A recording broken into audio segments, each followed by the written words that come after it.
Yo, I had to give that the Michael Myers theme, man. I had to get that little Michael Myers theme, right? I had to do it, John. This is the Halloween edition of the Fantasy Firebox. What's up, everybody? Tony Jigsaw Cutillo, John Kocur, Pittsburgh, John Kocur. We're on the Fantasy Firebox, brought to you by Heat Ratio Sports, heard everywhere. Fox Sports, The Gambler, PhillyInfluencer.com, you name it, we're there. And we're going to break down week 8. I can't believe we're week 8. Week 8, and I'll tell you what, if you're 1-6 right now, you got some problems because I don't think there's not a way to climb yourself out of the basement right now. I mean, seriously. I hope it's a dynasty league. That's it. Yeah, I hope it's a dynasty league. And that's the thing. I mean, here's the problem. This isn't like, I went on did my show on Tuesday, and Sean's like, who's the top waiver targets? And I'm thinking, there's not that many, man. We're getting to the point where unless there's a major injury or something, you're really not going to hit on waivers. I mean, unless somebody kind of, it's a retread. Like somebody dropped somebody all of a sudden. Like I know a couple leagues, people dropped Michael Thomas. They said, screw it. Obviously that's a guy you got to pick up, right? Well, the biggest one had to be Chase Edmonds. I mean, Drake was struggling. I think you should have had him. You should have had him drafted. That's my opinion. Well, yes, but how long do you hold on to them if you're hit with injuries and different types of things? I agree. Those are the types of players that I have. I held on to Jamal Williams. Like it was like I got him or I'm going to pick up garbage off the waiver wire.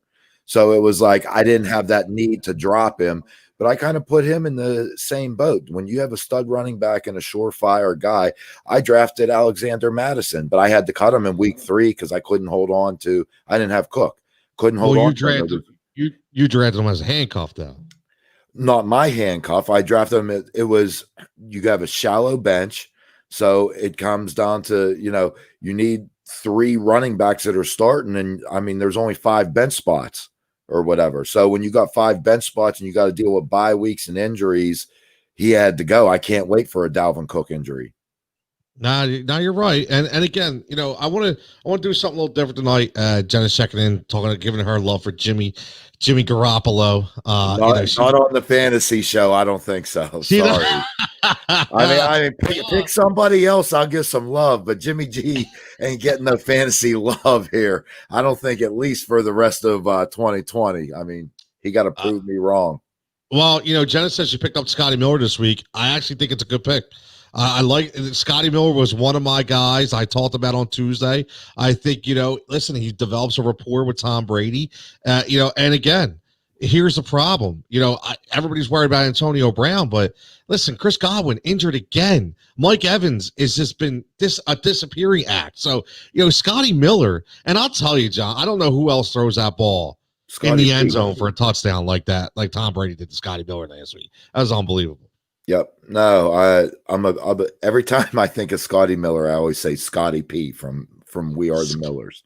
No regrets. No regrets. See, now I think of when we say Scotty Miller, I'm thinking of Beam Me Up Scotty. I'm thinking of New Jack City. I'm thinking of Chris Rock when one of his star roles. Scotty, I don't want to die, Scotty. Like that's one of the best movies ever, right? Eric checking in. What's up, Eric? Jenna says I'm starting Jimmy this week because Watson is on a bye. I get it, right?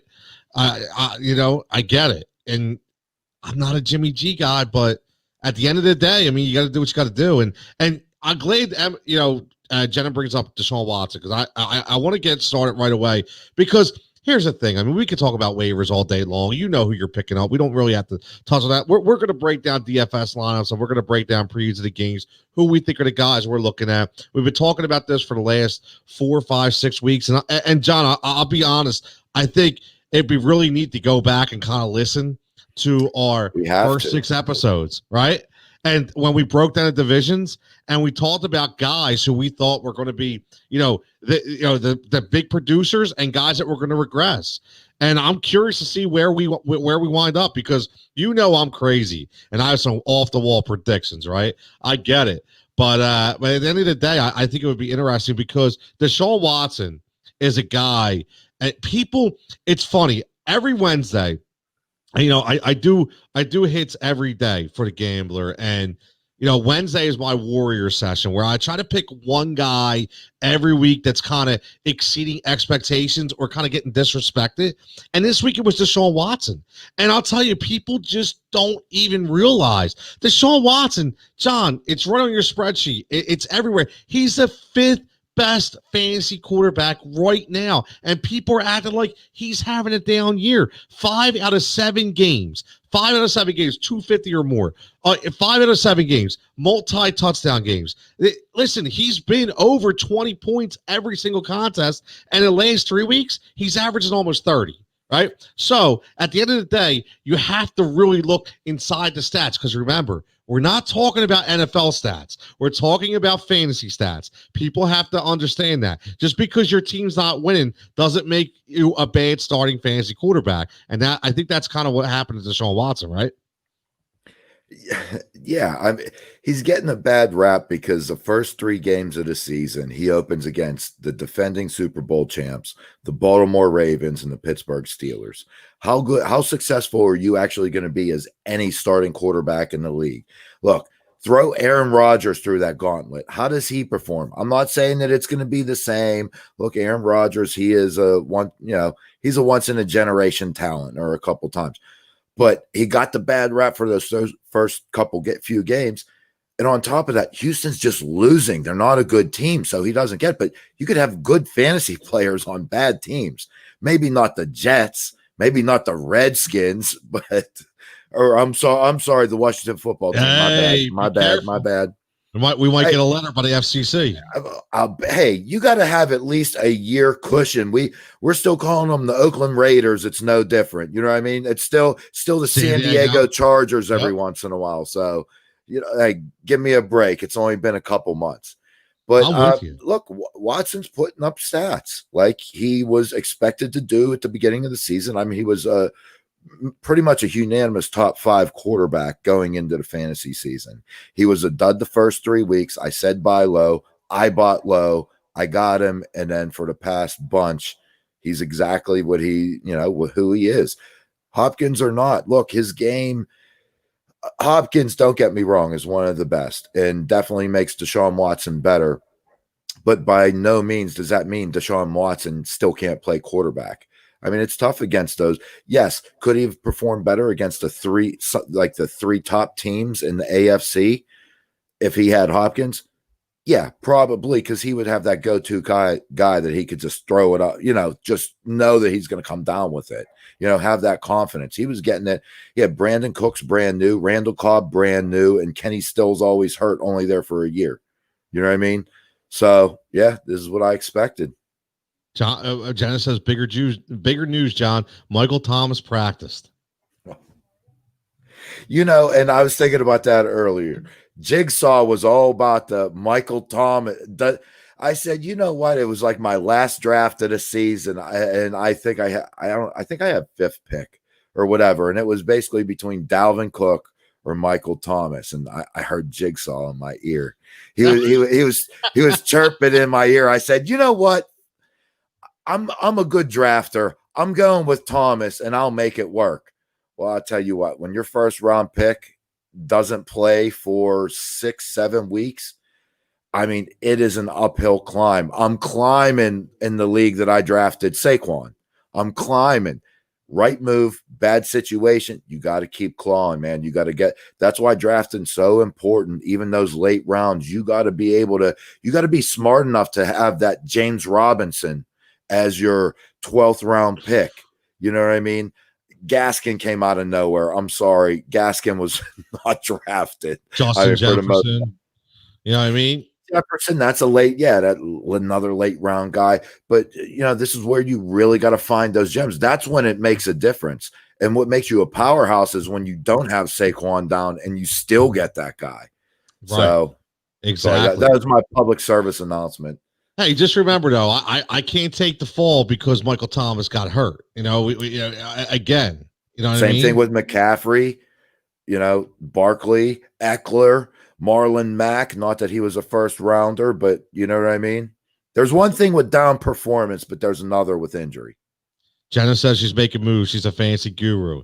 She's establishing herself as a fancy. We might have to have a three-way conversation here one time, and we have to send Jenna the Periscope invite and get her on here and give it. She can bestow her fantasy knowledge amongst us, right? I mean, why not? Have to make that happen. But let's get into these matchups. And right off the bat, let's just go match the match. We're going to talk about guys that we like, and we'll kind of break down the game a little bit, and and we'll look at some DFS plays. And right away, John, let's start right off the bat. Obviously, we're recording this Thursday night. I don't want to talk about the Atlanta-Carolina game because it's already old news by the time this is podcasted. So let's talk right off the bat.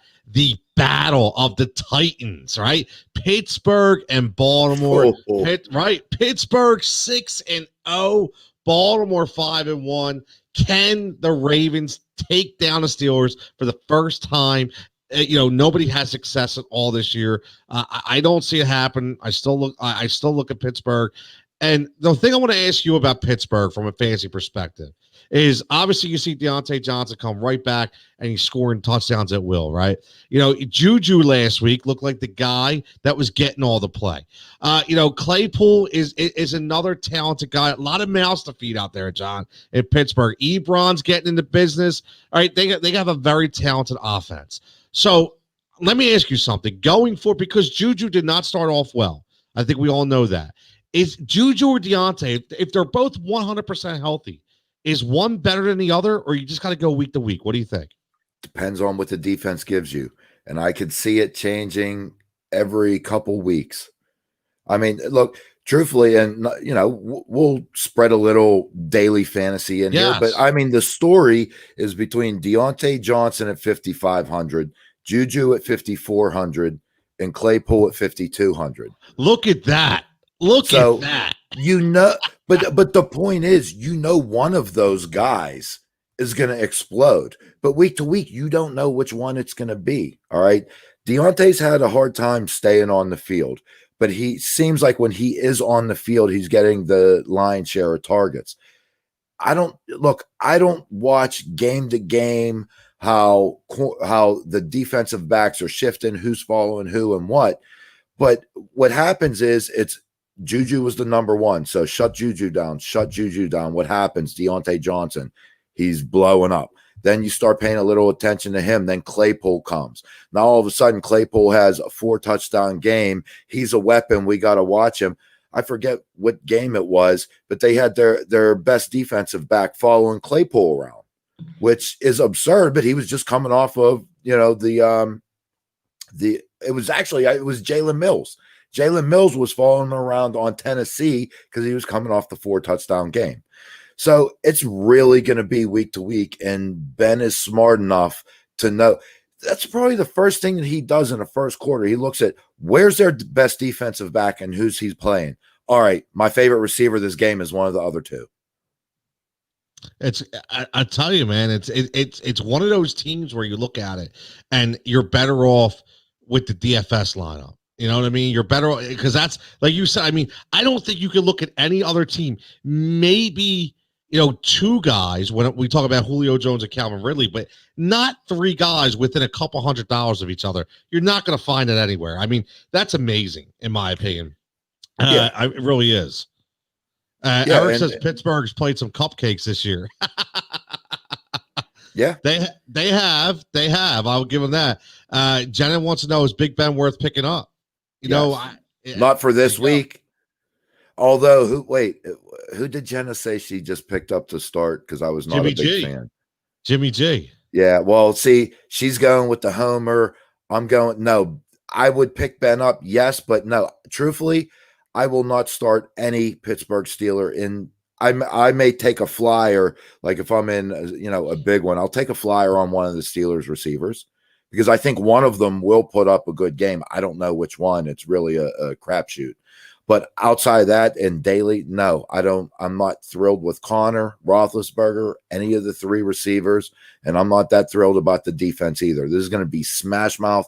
I wouldn't be surprised if the score was 33-30 or if it was 17-14. 33-30. There's a score right there. I mean, rivalry week.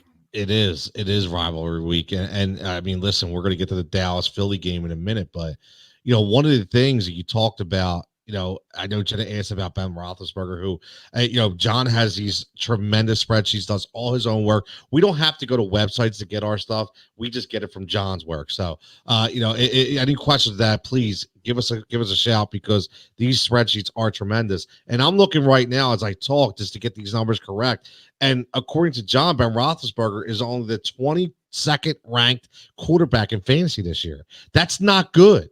Right? That's not good. I'm looking at three guys right in front of me at 20, 22, and 23. Drew Brees, Ben Roethlisberger, Matt Stafford.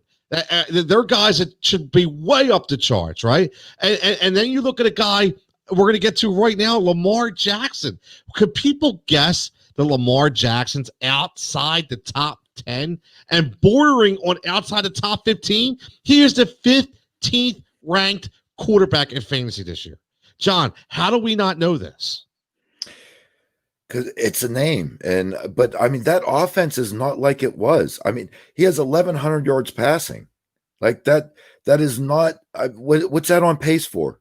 Not even 3,000, is it? No, you're right. So, I mean, that is the biggest difference. And I think everybody said that there was going to be a regression in the passing game, which, I mean, that was understood. And so much of the passing game came because that rush offense was just so potent with, you never knew if he was going to run it, if he was going to have, if it was, an effective Mark Ingram running it, if it was a Gus Edwards coming in, if it was, play action, something.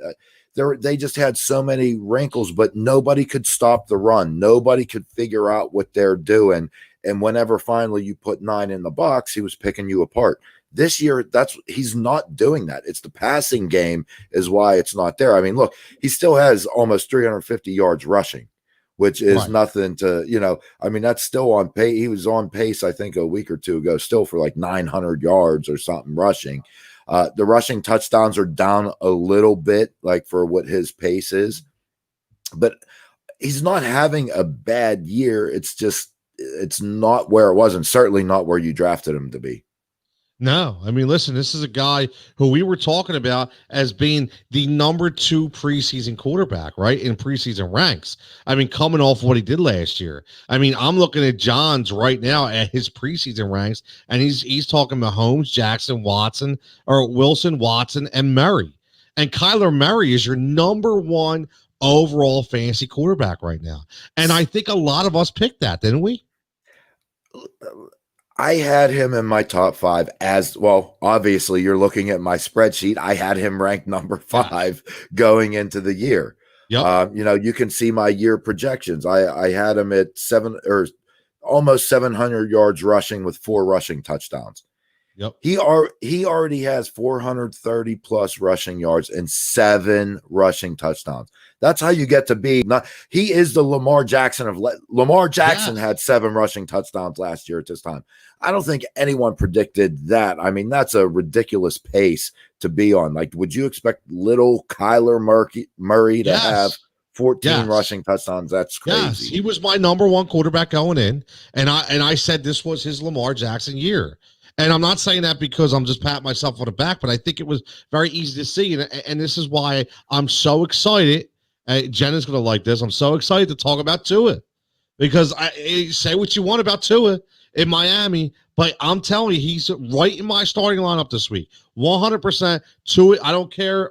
Listen, say what you want. That guy is going to produce. And just because I'm not saying he's going to get 7 rushing touchdowns, okay, but when Kyler Murray stepped onto the field last year, he was instantaneously an upgrade on the offense. This Tua is the same way because of his athletic ability, because of his mobility, because of the game plan, right?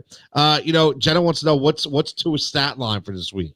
Now, me and John will John's already shaking his head. Me and John will completely differ here. I can tell you that right now. I already know that John's listen, they're playing the Chargers, they're playing at home. Okay, they're playing in Miami. Chargers aren't electric this year on defense. Okay, but they will. Listen, when they play Kansas City, they were able to stop Patrick Mahomes a little bit. Okay, they can scheme very well. But at the end of the day, for me, here's my stat line for Tua. I say he throws for 220. Okay. I say he rushes for 80 yards and he has 2 touchdowns total. I think he rushes 1, he throws for 1. John, what do you think? I got him passing yards. Yeah, I got him at 230, maybe 240. I see 40 yards rushing. I see no rushing touchdowns. I see a passing TD and a pick. So I see him. Says they're playing the Rams. I'm sorry. 2 LA teams. I get screwed up. That's my apologies. But yeah, playing the Rams, and I know Aaron Donald is good, and I know that front is good, and I know what they did with the pass rush. But at the end of the day, I just think his athleticism. Listen, Aaron Donald was able to make Nick Foles look like an idiot and a stiff. Right? We all know that because he can't move. That's not going to be Tua. They're going to have a problem with Tua. I'm telling you, they're going to have a problem. They're not going to be able to scheme for him. Just my opinion.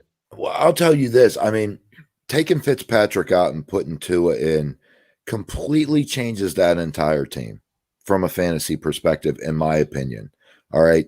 So you have Tua coming in. You don't know. He could be boom or bust. All right. Now, he could be in the middle. He probably has the most, I'll use statistical terms, most highest standard deviation, because he could literally end up being the 32nd quarterback. He could probably be top 3 quarterback if everything goes right.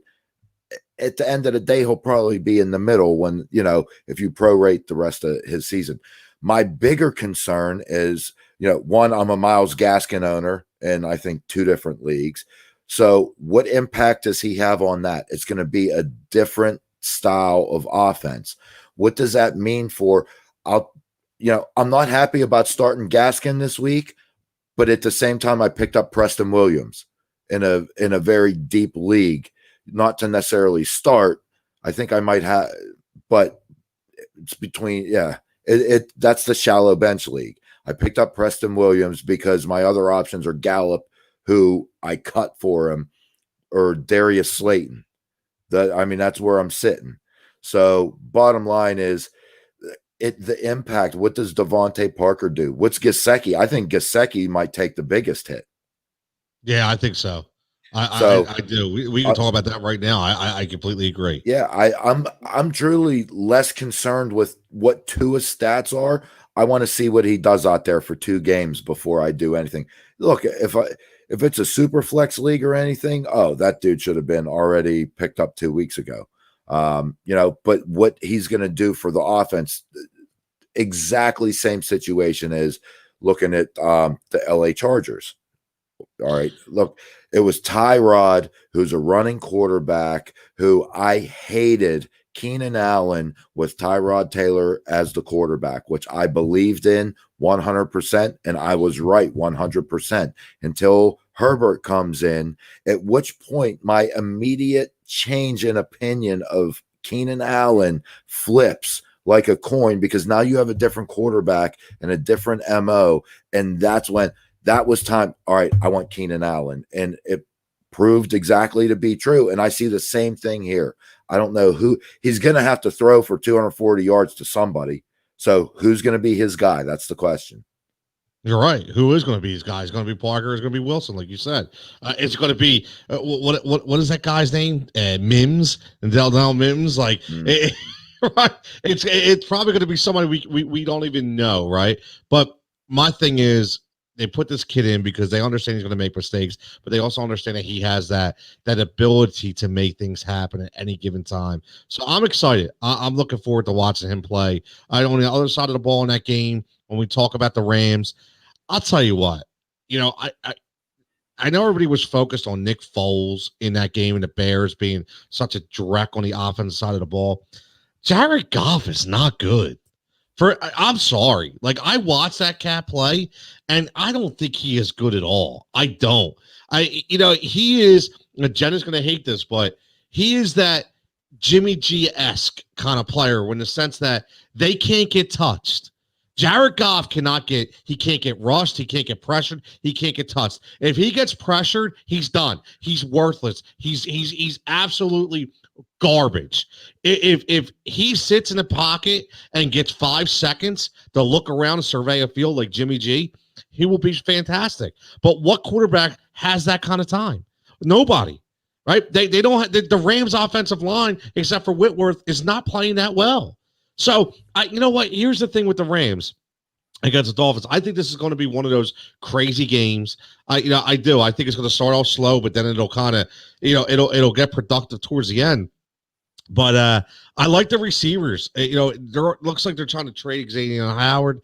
I don't know if they're going to be successful in that. I don't know why. Maybe he wants money. They don't want to pay him. Not sure. I mean, listen, they already traded Fitzpatrick last year. Now you're looking to trade Howard. I don't understand what Miami's doing. But obviously they're getting to it ready. But on the other side of that ball, my biggest concern is who's running the ball. Because every single week, right? Every single week with these Rams, they're killing us. It's like, okay, Daryl Henderson. Everybody likes Daryl Henderson. And then all of a sudden, Malcolm Brown's getting all the work. Then they're throwing Cam Akers in there to get him used to it. I mean, John, is this a situation where we just talked about 3 Pittsburgh receivers? I mean, obviously, these guys aren't as productive in numbers as those receivers, but it's the same kind of concept, isn't it? Yeah, I think it was that way going into the year. Look, at the beginning of the year, my belief was Cam Akers was going to take this job. Coming out of Florida State with that terrible offensive line that they had. Look, going to the Rams was like you could have any team. You're going to have a better offensive line than Florida State, and he performed so well. Look, Malcolm Brown couldn't take the job when it was handed to him, when Gurley was hurt, when Gurley left.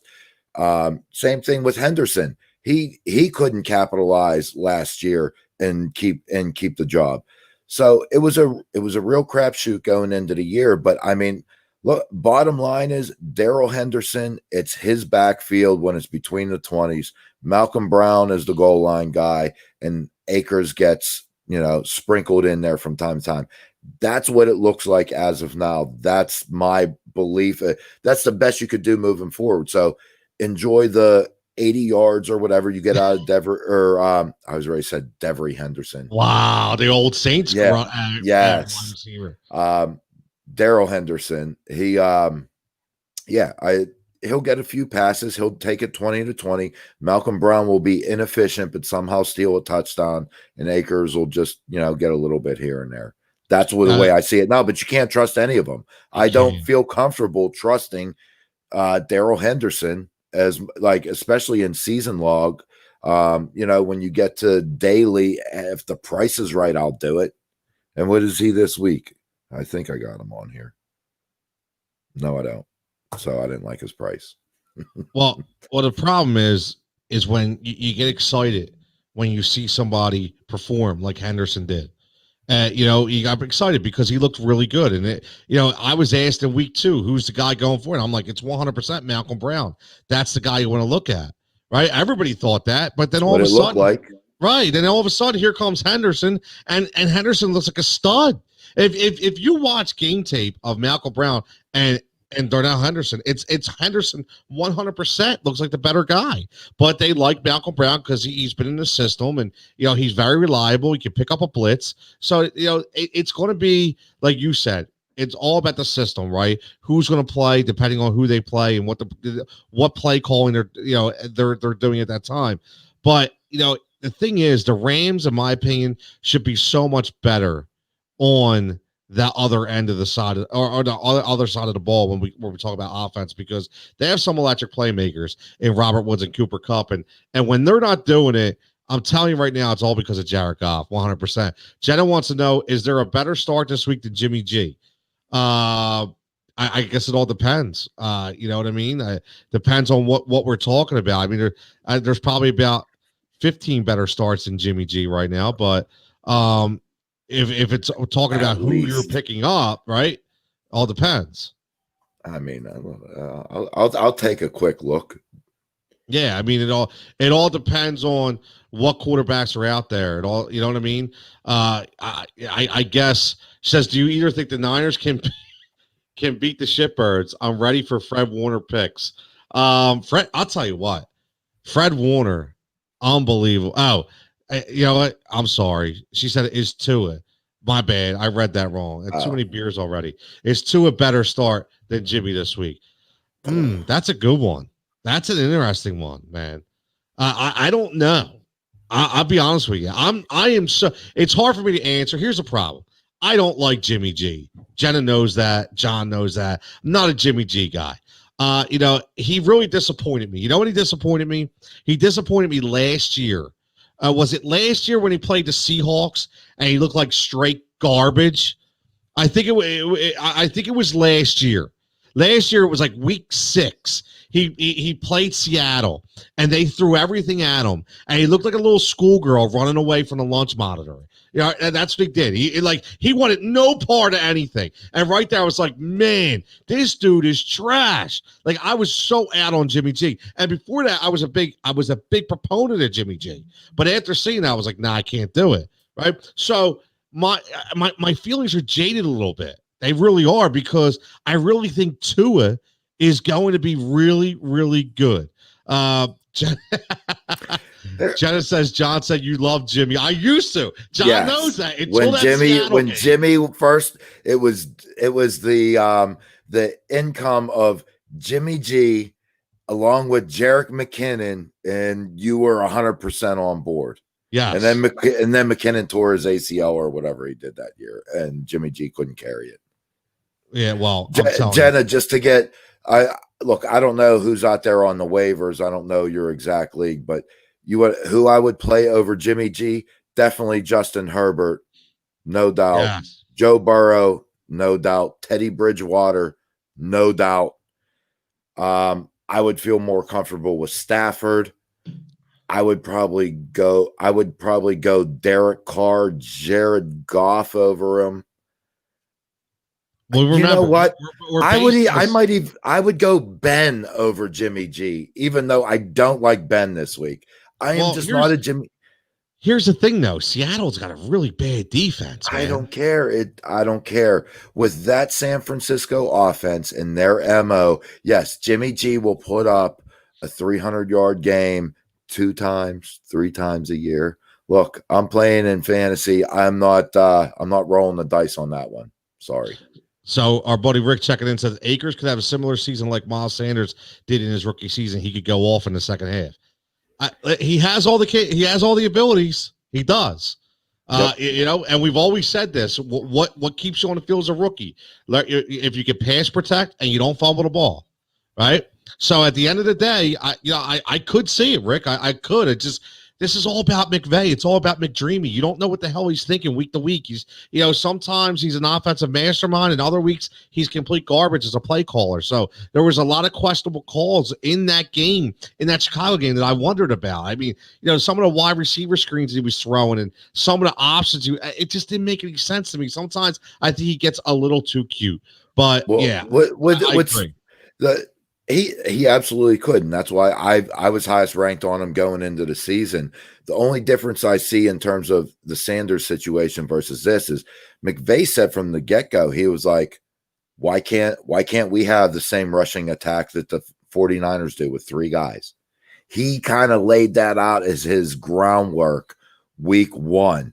So that's the only slight difference is that, the Eagles didn't really say anything. All they want to do is win games and run the ball effectively. McVay came out and said, 3-headed monster. That's the division rival. He wanted to be like the 49ers with their run game. So if that's still going to be his MO, I think it caps any of the 3.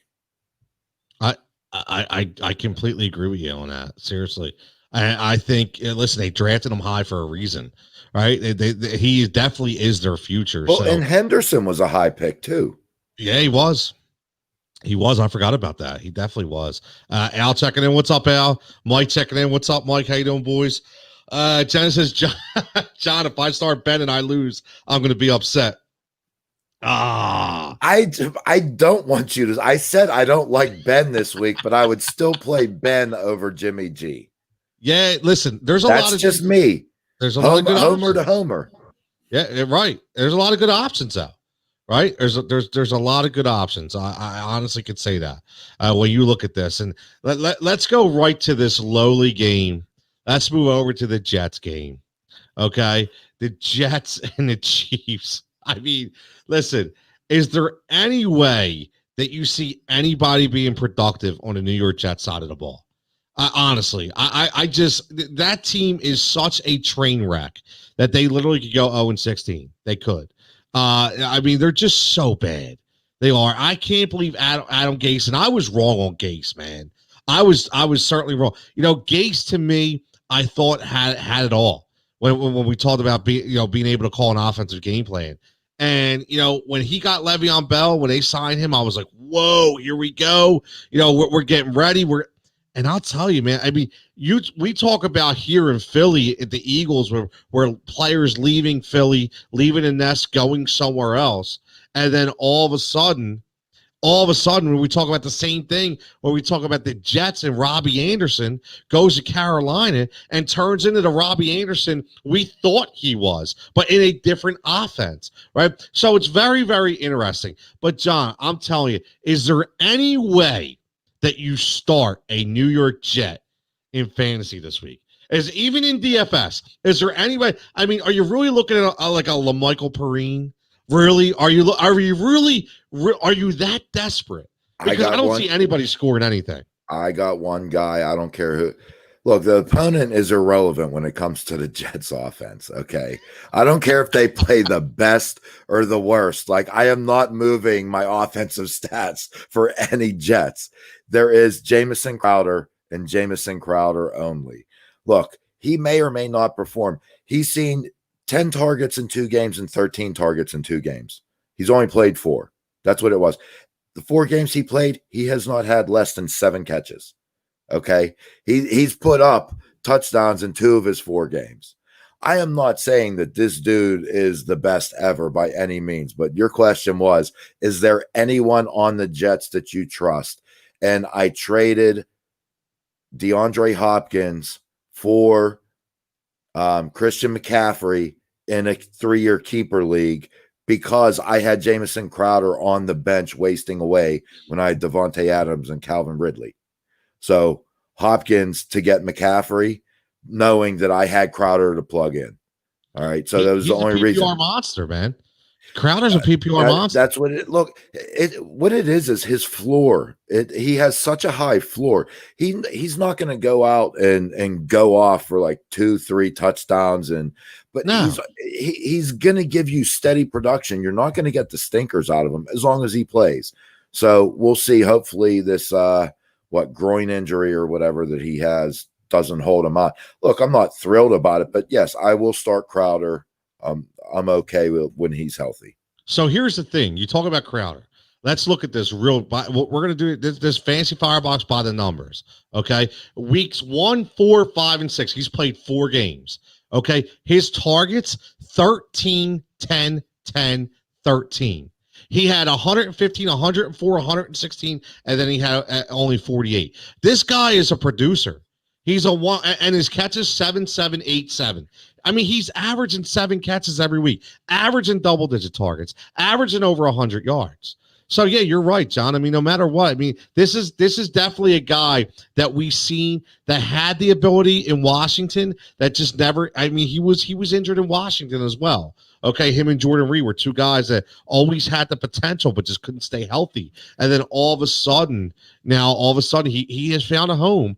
And listen, they're going to be behind, so they're going to throw the ball a lot. So yeah, you're right. I mean, if anybody wants to start somebody, it's going to be Jameson Crowder. And again, it all relies on Sam Darnold. That's at the end of the day, it all relies on Sam Darnold. Can he get him the ball, right? That's exactly what it relies on. Well, even when Darnold was hurt and Flacco came in, that's why purposely I was like, I can't trust Crowder this week. True. And sure enough, I mean, Darnold was out the past 2 weeks or what? That's the game. Flacco, I benched him and he gets 8 catches for 116 and a touchdown.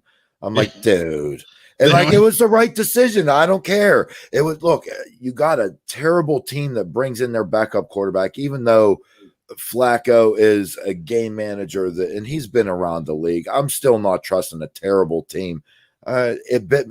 Once again, hindsight's always 20/20. I made the right decision with the wrong result. Is all it is. But yeah, his worst game of the year was 7 catches for 48. Yeah, that's terrible. You only have 48 yards. You still got 11.8 PPR fantasy points, which doesn't kill you. Right. No, absolutely, 100%. Jenna says tell John I followed him and tweeted him a Jimmy G gif. Al, and listen, I'm with Al. He says I will admit I wanted Adam Gase before we got Doug. Boy, was I wrong. Al, I'm in the same boat. I am. I'm in the same boat. I mean, I wanted Adam Gase. I was so upset that we hired Doug Peterson and didn't go after Adam Gase. Oh my Lord! Thank God. I mean, that dude is a train wreck. I just can't believe how he can go from so good to so bad. It's crazy, man. And you know what? It reminds you. You think that they can all, because they're offensive guys, and you come up with these systems. Like I remember when they brought Trestman in. They brought Mark Trestman in Chicago from the what was it, the Arena League, and Trestman was going to be, this guy who really could formulate an offense. He had Matt Forte. They had, and all of a sudden he just acted like he didn't know how to coach. It was just crazy. It's like the same thing with Adam Gase. Just 100%, man. It's just really, really, really weird when you talk about the comings and goings of football. But listen, Kansas City. These are the games, because I'll tell you what, Patrick Mahomes, he stuck it right in my you-know-what last week because he did nothing, absolutely nothing. And at the end of the day, he's going to have games like that, right? He's going to have games like that because they're such a good team that they can win in so many different facets of the game. And I think that's what could happen this week too. They could go up with a couple pick sixes, right? They could go up with and before you know it, he doesn't even have to do it. He can hand the ball off once to Le'Veon Bell or CEH. They run for 70 yards and a touchdown. Then all of a sudden they get a punt return from McCall Hardman, or Tyreek Hill. Then all of a sudden, Darnold or Flacco throws a pick six and it's 24-0 before you look at it. And he has, so do you look at this as a fantasy owner? Don't you have to look at this? But this is what I want to ask you, because I think I know the answer to this, but I want to hear your take. For me, it's, if you're looking at DFS, then that's when you pass on a guy like Patrick Mahomes in a week like this. But obviously, if you're in a traditional league, you're not benching Patrick Mahomes against the Jets, right? Yeah. Season leagues, look, you have your studs, you run your studs out. The only time matchups come into play is when you're looking at two guys that are similar in a similar tier. All right. You don't jump tiers. You don't bench Mahomes for Carson Wentz because he has a juicy matchup against Dallas. Whoa, don't be hating on Wentz now. No, I'm just kidding. It's the reality. Yes, I'm starting Wentz in one of my leagues. I have Deshaun Watson on a bye, but I have Wentz, not Jimmy G. So I feel much more comfortable with my Wentz pick. But you have to do it in season long. But no, you don't pay up for Mahomes. Nobody knows how that game's going to go. All right, look. They're not going to have to play their best offense. Just like you said, you don't know where the points are going to come from. Look, it could be CEH doing stuff, and then Lev Bell comes in. It could be giving Daryl Williams 10 carries in this game. If it's, if they're up 24 points going in halfway through the third quarter, ain't nobody going to put up stats. Who's the backup to Mahomes? I forget. What's his face? Chad Henne. Oh, that's right. Chad Henne. Chad Henne's going to the league. I'll tell you what. Look, Chad Henne's going to. He's going to get a quarter of football this week. Okay, so just temper your Mahomes enthusiasm. So yeah, I agree, man. I cannot believe Chad Henne is still in the league. Wow. What are you talking about? Staying the test of time? Jesus. Genesis, sorry for all the questions. Blame the coffee. That's okay. As long as it's good coffee, doesn't matter. And keep the questions coming because that's what we're here for. Jalen Reagor, worth an ad. So let's get right into the Dallas and Philly game with that question. I think he's 100% worth an ad only because of what has gone down in Philadelphia when we talk about the wide receiving core. Can you expect him to come in and do what Justin Jefferson's going to do? No. Absolutely not. But I'll tell you what, if you look at kind of what, here's the thing. If you look at kind of what they're doing in San Francisco with Brandon Ayuk, and he's kind of like that same. I think Ayuk is a little stronger than Jalen Reagor. Rager's more of a speed guy, but they're going to get him out in space. And listen, they're going to try to be creative with him. That's why I drafted him. Listen, is he a number one guy? No. But if you're looking for a good DFS ad, I can tell you right now, he's probably going to be cheap. We'll look at that in a little bit. But from a standard fantasy league, John, Jalen Reagor, you adding him? I'm not adding him. I mean, you could. I wouldn't fault it. You just don't know, even when he comes back, like how much is Wentz going to go to him? How much of a rapport, does he have with Fulgham already and Ward? We're another week or two away from getting one of his tight ends back. You saw that he's looking at Richard Rodgers. So, having a rookie come in that he really hasn't played with. I mean, think about it. It's not an excuse of a short preseason. It's a reality. There wasn't the off season that we normally have. And then he comes in and, he doesn't play. He plays 2 games. He had a few targets, looked decent in the limited time. But is Wentz really going to start just peppering this guy with targets? I mean, it's all about the volume. And we've seen the volume that Fulgham has been getting. We've seen the volume that Greg Ward has gotten, and we see the volume that the tight ends get regardless. So, look, I like Reagor. I mean, he's worth a flyer in case, like, all of a sudden it's, he develops really well with Wentz. But, I mean, I'm just trying to think of the situation where I actually start him, unless it's, 1 in 20, 1 in 50 shot, like I'm taking a flyer on him. No different than taking Alexander Madison and waiting for 6 weeks for something to happen for Cook to go out. I mean, he could, but I mean, as of him coming back now, I'm not going to start him. Yeah, I think it's an interesting week because I think this is going to be this game's going to go one of two ways. It's going to either be a bloodbath or it's going to be a complete toss-up where, listen, Ben DiNucci. I mean, we talked about it on the heat ratio, right? I mean, is somebody actually starting Ben DiNucci in fantasy this week? I highly doubt. If you are, man, listen, much love for you because I don't know if that's something that I could do, and it must be desperate times if you're starting Ben DiNucci. But at the end, listen, he came in, he threw a couple nice passes. I don't know what happens, but Jalen Reagor, John always talks about volume. And, can this guy get enough volume in order to be a really good receiver? Now, what I will say about Reagor is, listen, he did play well, a little more than I expect, a little better than I expected before he got injured. Obviously, we don't know what's going on with the offense as far as how much of the playbook does he know, how many snaps will he get. We all talk about that. John talks about volume. That equates to snap count. Is he going to be on the field more than 50% of the time? So these are things you have to look at. Is he going to be more of a gadget guy for his first week back where he comes in for 3 or 4 different times? So I listen, here's the question. The answer, I don't know, but if you don't have any options, I mean, listen, if we're talking about, do I start Willie Snead or do I start Jalen Reagor? Then I'm going to start Jalen Reagor. I mean, it all depends, only because I think Reagor has more upside, right? Because that's what you're really going by. So, listen, it's Sunday Night Football. Anything can happen. Well, and along the same lines, if you have DJ Chark as your number 2 or Crowder is your number 3 and Chark is your number 4, I mean, it all depends what it is. If you already have guys that you could start and you're just looking for a guy to really like, go get him. But it's always about what is your team makeup and who are you dropping? Look, if your receivers are terrible and you have a bunch of mediocre guys and you want to take a flyer on someone that could perform as a starter, fine. But if you're dropping a proven guy, I wouldn't drop a T. Higgins for Jalen Reagor. Not saying that T. Higgins is lighting the world on fire either. It all depends what your team makeup is and what you expect out of them. If you expect a starter in the next couple weeks, no.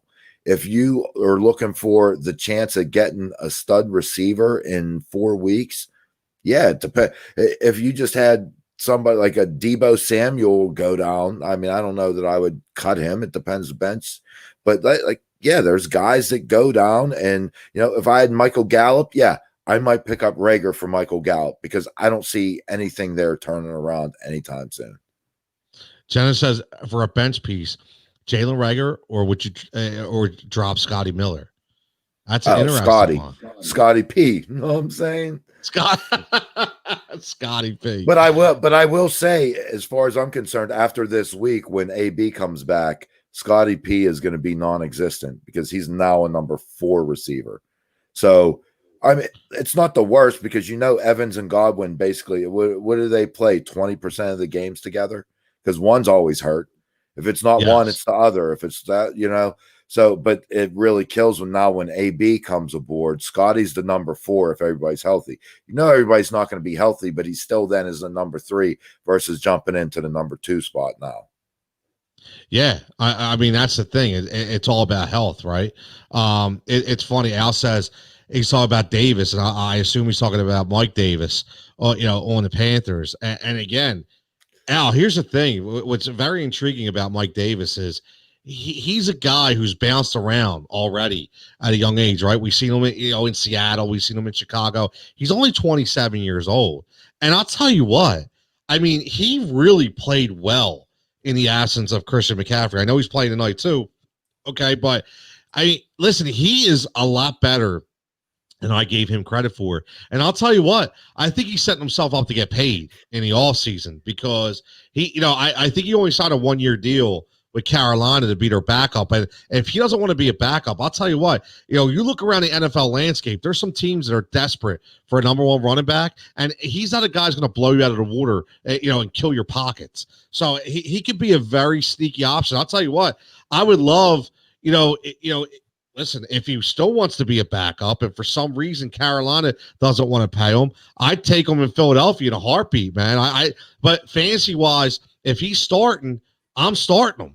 Because he gets the volume between the receiving yards, the receptions, the rushing, the touchdowns. He gets everything. He's really shifty. He's strong, and he's very reliable, and he doesn't get hurt. That's one thing. He is always healthy. So yeah, I like Mike Davis a lot. John, were you surprised that? I mean, I know people are nuts when they say Christian McCaffrey's a system quarterback now or a system running back now because what they see Mike Davis do. I think they're kidding themselves, but I think it does have to be something said for the offense. But did you think that Mike Davis was this talent? Are you surprised that he was able to put up the numbers he has in the absence of C-Mac? A little bit. I didn't really question his talent because I thought he was talented when he was with Chicago. What was a little more surprising was, I kind of expected Reggie Bonifon, or however you pronounce it. I believe that's right. I expected him to be the backup going into the year. And when McCaffrey went down and Davis stepped up, they were battling for it. But, truthfully, for how much McCaffrey plays, it's like, all right, who cares? And they both stink. But Mike Davis has not had a bad career. He hasn't done anything wrong himself to not have a starting job. So, it's kind of what it is. He's a 75% of McCaffrey. I will tell you, if McCaffrey had from weeks 3 through 6, if McCaffrey had 13, 16, 16, and 18 rushes, I guarantee you he would have had over 100 yards in multiple games where Mike Davis couldn't do it. So that's where, I throw out the 75% term. But yeah, he's very capable. McCaffrey is an elite running back. All right. And that's what you get out of elite running backs. That's why Madison cannot step in to 100% of Dalvin Cook's value, because Dalvin Cook is elite. All right. That's what you have when you have a Barkley go down and a Wayne Gallman come in, or whatever it may be. So look, Mike Davis, he's a good running back. There is something to be said for scheme and system and offensive line, but there's also something to be said for decision making and just being that athlete and that vision to really overperform where other guys wouldn't. Yeah, I think his story is pretty good this year. I like it. I love the story, the fairy tales where who would have known that he would have been able to step in and and play that role. And as we talk about, I mean, Al's talking about he's doing really well already tonight. But I got to talk to you right now because I got to toot my own horn, John. I have to, right? Because as we're doing this and as I'm listening to your elaborate conversation of your analysis of Mike Davis, the Carolina Panthers, I'm checking the score and I'm looking, and guess who scores from the running back position? Tell me, Mike Davis. Curtis Samuel. And the reason why is the guy that I told everybody to start tonight that he was going to score not only from a wide receiver, but he was going to score out of the backfield again. And what did he do? He scored the first touchdown of the game. So outside John, I can't, people don't want to follow. I can't say. It is what it is. I mean, but listen, I'm not bullshitting, man. I mean, John knows what he's talking about. I know what I'm talking about. I wouldn't do these shows if I didn't feel confident in it. So, start listening, man. Start listening. Ask questions. I'm not saying you just have to listen to us, but there's a lot of great people out there that talk fantasy. This is a community, honestly. There's more to fantasy football than Matthew Barry and Eric Carabell. All I'm saying. There's other guys out there. Give us a shot. That's all I'm asking. Robert checks in my lineup this week. Wilson, Kamara, Robbie Anderson, Fulgham, Amari Cooper, Trey Burton, James Conner, and probably Boston Scott. B. Scott getting a start this week after. I'll tell you, though, I don't think B. Scott would have had a good game if he didn't catch that touchdown against the Giants, right? So I'm just saying, if he didn't catch that touchdown, I think he scores like 7 points. But listen, what do you think, John? I mean, obviously, Kamara, Wilson, it's a great line. Robbie Anderson playing tonight. Amari Cooper, you're taking a shot with Ben DiNucci, but he's got to throw to somebody, right? And Fulgham's had a really good rapport. So, and what about, John, Trey Burton? Is Trey Burton back? Is he reliable? What's going on with Trey Burton? Well, it's crazy. Mo Alley Cox was the big tight end pickup. Jack Doyle was always my guy, and he's just not getting used. Phillip Rivers, he's just changed what the Colts offense has historically been, all right, which is fine. But Trey Burton, he's putting up stats. I mean, it's crazy. I actually have in daily, I'm looking here, Trey Burton, $3,500. You want a cheap play who has potential to put up some good numbers. Trey Burton, season long, I'm not crazy about it. James Conner's matchup, I don't like it this week, but at the same time, season long, you got James Conner, he's starting for you. Love Robbie Anderson, love Kamara, love Wilson. Look, he's still the top 5 quarterback, top 3 quarterback. I don't care what week it is. I don't care who your opponent is. Going up even against a banged up San Fran defense, I don't know, just that something about that Seattle San Fran game just like kind of gives me heartburn. Like it's not going to go the way you expect it to go. It's Seattle San Fran. But Fulgham, hey, he's the Eagles' #1 wide receiver right now. And if Sanders doesn't play, Boston Scott's the #1 running back. Absolutely. Al says he picked up Burton 2 weeks ago and he gave him 30 points. I gotta go back to, I'll tell you, whatever league Jen is in, we gotta get in. Because if she winds up with her receivers are Devonte Adams, Michael Thomas, Stephon Diggs, and Justin Jefferson. My God. Like, first of all, how do you even get Devonte Adams and Michael Thomas on the same team? Like, jeez. Oh, wait. I think she told us a week or two ago how she did. I forget how. That's right. I forget how. But I will say, put it this way. So you gotta sit, unless it's a 3 receivers and a flex. Well, I guess I don't know what Michael Thomas is doing. If you're starting Jimmy G and got one of these guys on the bench, then make a trade for Joe Burrow or Bobby Herbert. Oh, I was ready to say Bobby A. Bear. Justin Herbert. I'm sorry, I can't get that out of my head. It's when I see Herbert, I always think Bobby A. Bear. Like that's just Bobby A. Bear. That's where my brain goes. But all these receivers, dude, go after it won't help you this week. Oh, you said you already have Deshaun Watson though. So this is just a 1 week fill-in. I was going to say, for anyone else listening out there, though, if that's what your decision comes down to in a week, if you have a deficiency and an excess, you got to make that move. Otherwise, you're just wasting guys away on your bench when you can upgrade a position and start getting positive points every week. If you own Josh Allen and Deshaun Watson, get rid of one of them and upgrade one of your positions where you're starting a T. Higgins, look, Robert Woods, he was a, top 12, 15, 20 receiver going into the year. He's not really putting up those kind of stats. So if you can go out there and get a Kenny Golladay, who is kind of under the radar, and get rid of one of your quarterbacks for it. I'm not saying straight up Golladay for the quarterback. Maybe that's what it is. But you can't have points wasting away on your bench and have soft spots in your lineup. Yeah, 100%. If you got the ability to make that kind of trade, you have to. It's all about, enhancing your lineup week to week. And if you have a solid, bench, my God, listen, lineup. I know it's Jimmy G because, Watson's on a bye, but Josh Jacobs, what the hell is going on with Josh Jacobs? John, help us out. What the hell is going on with Josh Jacobs? Listen, I was wrong. I named this guy as my fantasy MVP of the year in the preseason. I thought, honestly, I really, really thought that this is what it was going to be. But he has been terrible after that first week. He has not been good at all. And it's crazy, man. I still like him. I don't care. Yeah, he was my sleeper pick too. I'm still digging it.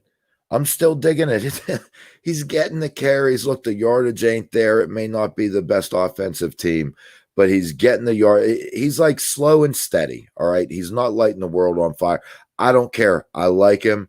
I would go after him before. Look, he's not been really getting you wins necessarily, but I would go after Jacobs. I'm still a believer. So, Al, I forgot about this. I seen this all fantasy for 30 seconds. 76ers had a great day yesterday. Yes, I meant to go live today so we could talk about it. I'm going to go live tomorrow, and we're going to talk about it because the 76ers had me hyped. So we're going to talk. You see the sign in the background. You see my poster, 76ers. You see the jerseys. I bleed 76er blood, man. So we're going to talk Sixers tomorrow morning on Jigsaw's Judgment because from the president to the assistant coaches to the head coach, man, I'm so excited about this all season and December 22nd when we tip off. So yes, we are going to talk about Sixers tomorrow, 100%, because they got me pumped. Look, Genesis Sixers, 76ers. Oh boy. Robert checks it, says trash heap flyer. This is a good question because I want to get to the Browns before we start talking DFS. Thoughts on Rashad Higgins now that OBJ is done for the year? Because somebody's going to have to step up on that team, and Landry's role is not going to change. Landry's still going to be that guy. Now, what I will say is just maybe, I know they signed Austin Hooper to big money and made him one of the top tight ends in football. But what I will say is that a lot of teams can use two tight end sets. And Harrison Bryant looked really good. And it looked like he had a really good rapport with Baker Mayfield. So I wouldn't be surprised if Harrison Bryant becomes a household name as a double tight end in that offense this year, because Stefanski loves to run him the ball, loves to run on the ball. He likes that style of offense. So, you're always going to have double tight ends in there most of the time anyway, just for blocking capabilities. So, but Rashad Higgins is a good name. Is Peoples-Jones going to, is he going to continue? Listen, he made one catch. I get it. He's their kick returner, but you never know. This kid could be something to look at. Somebody's got to catch the ball in Cleveland, right, John? Yeah, Peoples-Jones, he's our number 3, basically. Higgins is stepping into role. It still comes down to Baker Mayfield. All right. And what is Baker Mayfield going to do week to week? He had 4 weeks where he passed under 200 yards. So that right off the bat, when Kareem Hunt's getting probably 40 at least, and then Landry's there getting another 40 or 50, how much is really there to go around? So I think Higgins, yes. Look, DFS, because I did have him done. DFS, he's sitting at 4,200, I believe. So, yes, I will take him in DFS, 4,200, number 2 in Cleveland. If Baker Mayfield has a good game, if Baker Mayfield's going to pass for more than 250 yards and two touchdowns, 3 touchdowns, yes, I will do it. Look, OBJ did not have a great year. Landry's not having a great year. To think that Rashad Higgins, who has been on that team for how many years, is all of a sudden going to be fantasy relevant, I think it's naive. That's not to say that I wouldn't pick him up to replace dead weight on my roster, but that's kind of my standpoint on him. Yeah, I mean, Jenna, I don't know why you have no love for Baker, man. I love me some Baker Mayfield. She writes Baker trash Mayfield. I love Baker. Baker, I think people gave people listen. People gave him so much garbage talk because they took him number 1. It should have been safe. Listen, stop. At the end of the day, listen. I said it before, and I'll say it again, John. When you're drafting in the NFL, and this is all fantasy for a second. This is just professional football. You're drafting a quarterback. Your franchise is not a running back. It's a quarterback. And let me ask you something. What has Saquon done so far that's been so electric? Right? Listen, I know he's talented, but the guy gets hurt all the time all of a sudden, right? So again, was Cleveland able? Everybody forgets that. They needed a quarter. Dude, their last best quarterback was Bernie friggin' Kosar, right? When you're the Cleveland Browns, right? And it was probably their best quarterback in the last 20 years. So think about that. So you damn right need to pick a quarterback. So I was all about that pick. I still think it was the right pick. And listen, the kid is talented. He is. And I think he's with the right coach right now. He is. I know Jen says she doesn't count Colin Cowherd because he does. He hates Baker Mayfield. We remember, when he had him on TV and he was showing the clips and it was a little ridiculous. He was trying to give him a hard time. And I was glad that Baker was able to throw it right back in his face. But listen, Baker showed me something last week. You don't throw for 250 yards or 4 touchdowns in one half of football if you're not talented. I don't care what you're doing. Listen, you're playing a good guy over there, okay? At the end of the day, you're playing a guy who's scheming for you. And he did really, really well in that game. So, I can't trash Baker. I can't. But again, Genesis, come on, it's the Bengals. I don't think it matters. It's a professional football team. The Bengals are not that terrible. They're not. Listen, we're not talking about the Jets, right? We're talking about the Bengals who, listen, I get it. They only have 1 win, but that's because of their offense, right? It's not because of their defense. It's because they're learning how to play together. This is a rebuild. We knew that. So I'm sorry. I'm a Baker guy. I like Baker. I like his moxie. I like his intangibles. So I'm always going to defend Baker Mayfield. Dude, his first game against Cincinnati, he threw for 219 yards. All right. Dallas's poor defense. Look, I understand that with Dak, without Dak, I mean, that is on the offensive side. Dude, 165 yards passing against Dallas, 156 against Washington. Yes, he will come up with these gem games, but I'm sorry, Baker Mayfield is not the guy. He is going to be another failed attempt at quarterback for the Cleveland Browns. You're crazy, John. You're absolutely crazy. Have him prove me wrong. He will.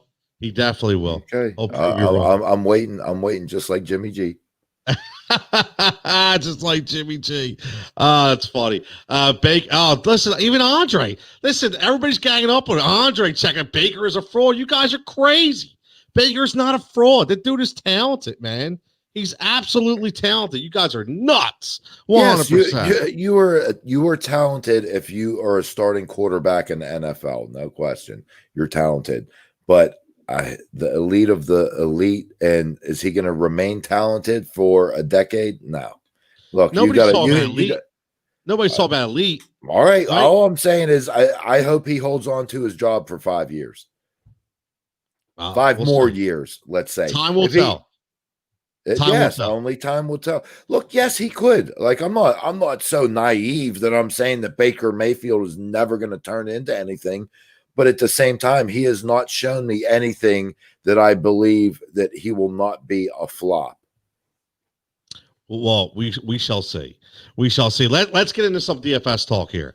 We like to do this each week. We'll do this for the final 20 minutes of the show. We like to look at these gems that we find in DFS because, listen, say what you want. Everybody can pick that $8,000 guy, but what we like to look at is we like to look at some gems, the guys that are under maybe 5,000 or because after you put those 2 or 3 guys that are worth 7, 8,000 in a line, you have to find guys that are going to be key. Listen, tonight I picked Curtis Samuel and I picked Brian Hill. Why? Because Brian Hill was $2,200 for the Atlanta Falcons. And at the end of the day, if you look at it logistically, you look at Todd Gurley coming off a short week, already old, already run down a little bit, coming off his biggest workload of his entire year. It just makes sense that he's not going to get the volume that he's expecting. So for $2,200 as a flex spot in DFS, it's a no-brainer to me. So, John, when we look at let's start we do every week. Listen, we start right at the quarterback position.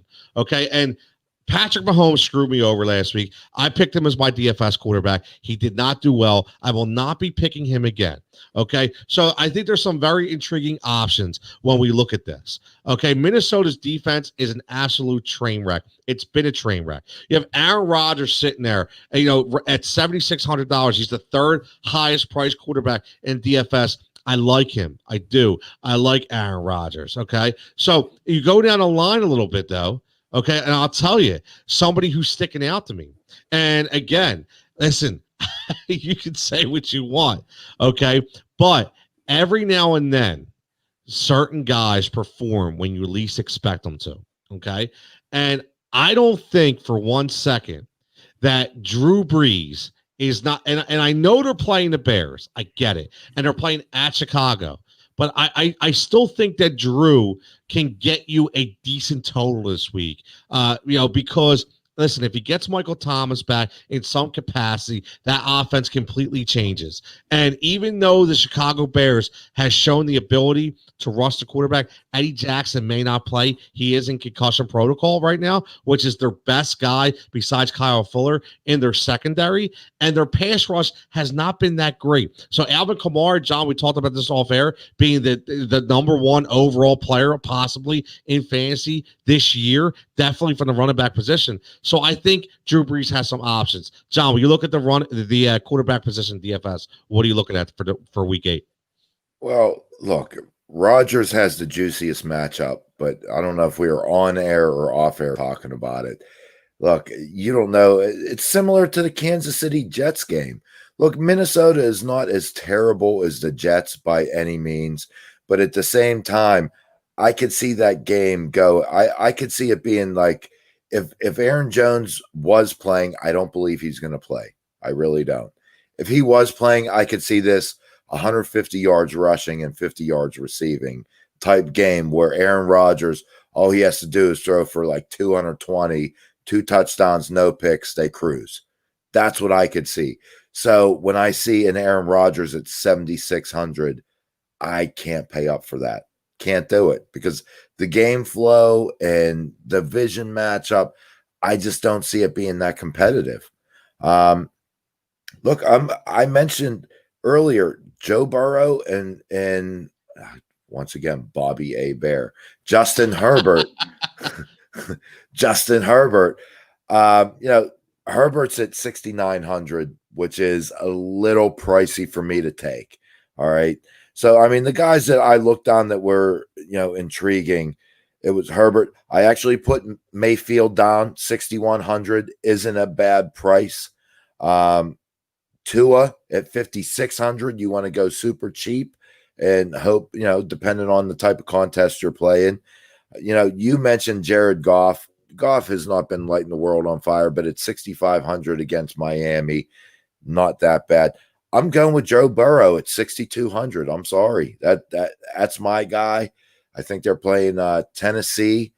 I don't know who he's going to throw to, but Joe Burrow, he's a 300-yard passer, I feel like every week. Yeah. So at that price range, I think he's going to have a successful day. I'm going Joe Burrow. Save a couple grand. I'm telling you, I can't believe I'm going to say this, but I think you kind of have to look at Jimmy G. The only reason why I'm going to say that is because this is DFS. We're talking about a completely different animal here.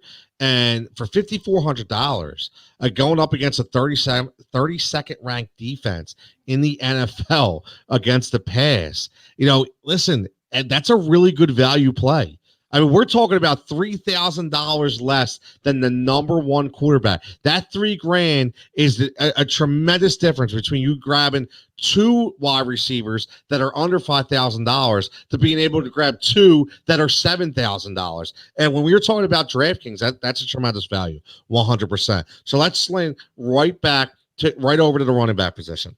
And again, no mistake, no secret. Alvin Kamara is on the top of the board. He's the number one guy this week at $8,200 salary. He's there, but I think there's some sneaky plays here. Clyde Edwards-Helaire, even though you have Lev Bell against the Jets, okay, only at 6,500. Again, $2,000 off of Alvin Kamara. I think he's a guy you need to look at. He's a guy that you could definitely pick and put in your lineup and get very, very good production from.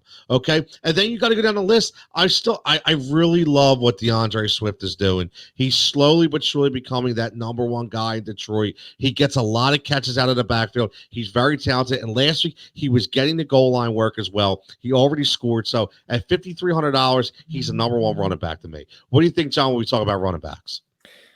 Oh, I think if you're going to pay up, Kamara's the guy. Yep.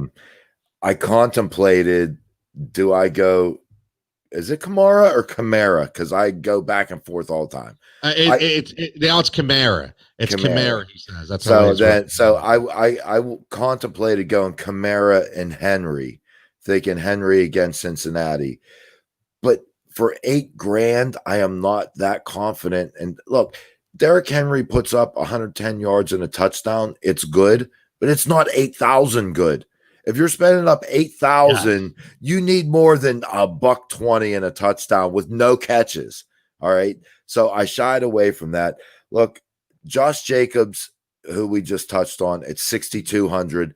He's one of those middle tier guys. You're not paying too high of a price, but he's there. Jamal Williams, 6,100. I said, look, I don't know how that Green Bay Packers game's going to go, but Jamal Williams, look, AJ Dillon, I don't know what his price tag is, but if he's super duper cheap, I might go with that, thinking that they're up big in some way, shape, or form, or they just try running the rock in the second half and giving Williams a break. Swift, I like at 5,300. One of the close ones, it's Swift and Myles Gaskin. Yes. Who I just mentioned the impact of Tua, but they're both sitting at that price point, 53 and 5,200. You want to go cheap? Lev Bell, 4,600. You said CEH, and I'm thinking the opposite. Let me save $2,000 and see what Lev Bell puts up against the Jets, and save that $2,000 to invest elsewhere. Only other guy you didn't really mention, I don't know. I don't know if I have a man crush on Melvin Gordon. It's just like I see the volume, and it's like you should be doing more, and I don't know if I don't know what it is. It's just every week I think Melvin Gordon's underpriced for whatever reason. So he doesn't move. His value doesn't move. Right. My choice was to go with Kamara and Melvin Gordon as my second guy, not going too deep. I did put Gaskin in the flex for daily, but yeah, I thought Gordon was a good value at 5,600, not super duper low, but the potential's there. Yeah, I mean, listen, he's only had one game all year under 10 points. He's been a solid 16 to 22 every single week, and his salary has never been above $6,000. That's a really good value. I mean, even this week, 5,600. Going against the Chargers, who I mean, not for nothing, they aren't these elaborate run stuffers. So, and Gordon's always going to be the guy. And, Lindsey got hurt again, so you don't know what his status is going to be. They don't seem like they really want to use Royce Freeman at all. So, Melvin Gordon, we talked about this. When they signed Melvin Gordon, it was because he's a very reliable guy. He could do so much on the field, and he's very, very shifty. I like Philip Lindsay, but the problem with Lindsay is he doesn't have number one, the experience, and I'm sorry, just doesn't have the ability that Melvin Gordon has. There's no reason why to believe Melvin Gordon wouldn't have been the number one guy. Well, I completely agree. Yeah, and on top of it's rivalry week. Yes. They're playing. It's a division opponent. They're playing at home. I don't know what the official weather is in Denver, but I mean, it's just that's what it is. I'm saying 5,600. Look, I don't think you could totally blow it with that, but I think there's a higher ceiling than 5,600 indicates. Andre says Jigsaw is an account during the day. He's moving that money around like a packer. I wish, Andre. That's a problem. I'm busting my ass every day trying to make some more money. Right? That's what I'm trying to do. Al says he thinks the Giants are going to. He thinks Brady's going to light the Giants up. Yeah, I kind of think that. Al also says, "Yo, bro, we have to talk about the boys tomorrow." Yes, tomorrow's Jigsaw's judgment will be half about the Eagles game and the Cowboys, and half about the elaborate Sixers week that we have had and witnessed. So you can best believe that. And again, this is why I love the crew that we have built here. We talk about this before. Andre tweets it a lot. This is everybody's show, and we treat this network as a family. Jenna checking in.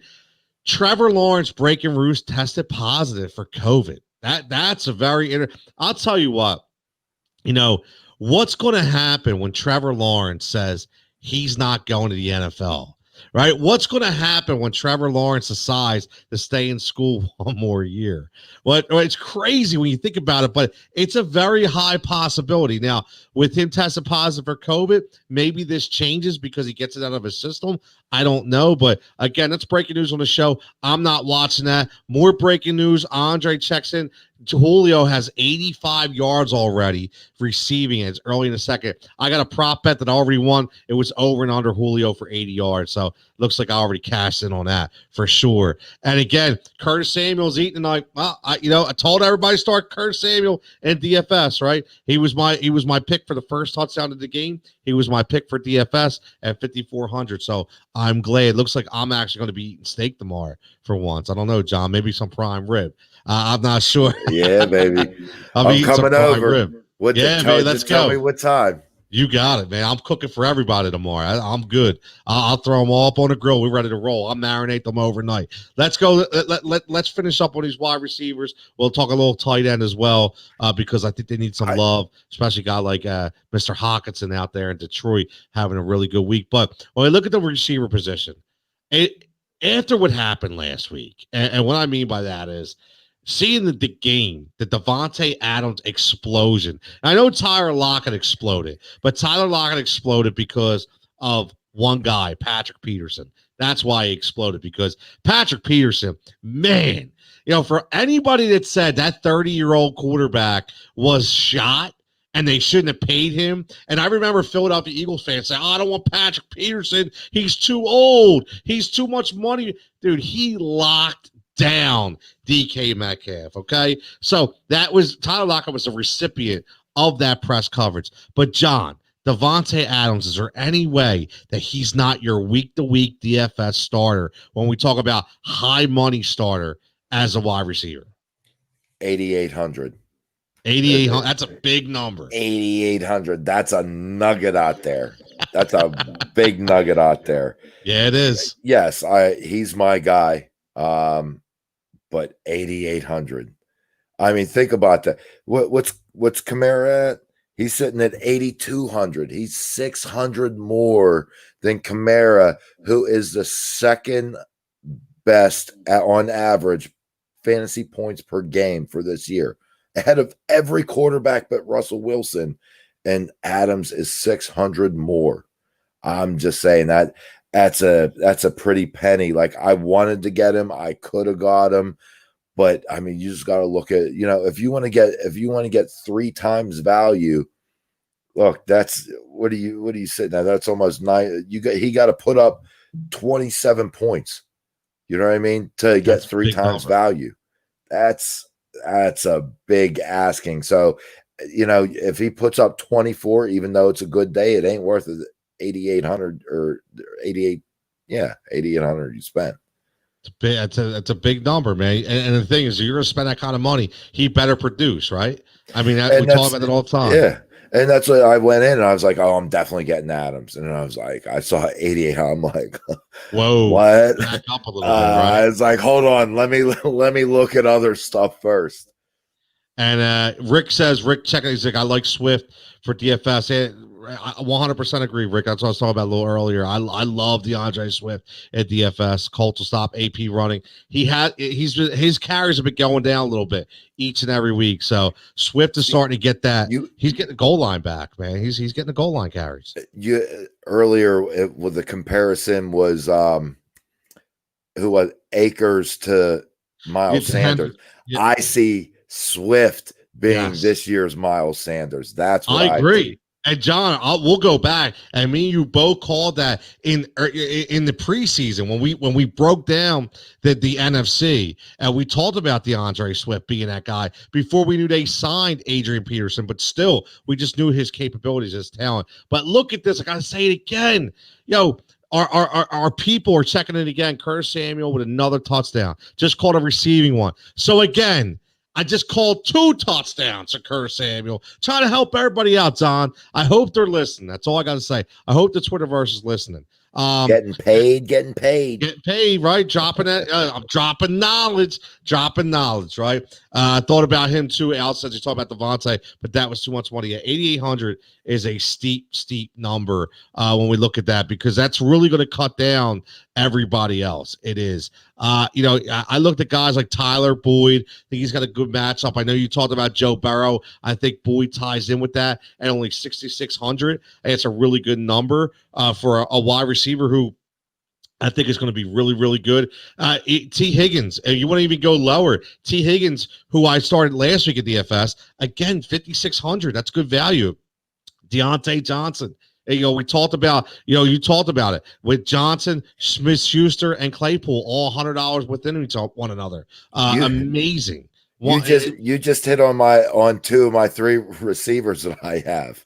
Is T. Higgins to team up with Burrow, and like I said, it's any of the 3 Steeler receivers. But like when I plugged in Deontay Johnson to get under the cap, I went with Gaskin. And when I went with Chase Claypool, who was $300 cheaper, I went with Swift. So it's kind of lays right into exactly what I was looking at.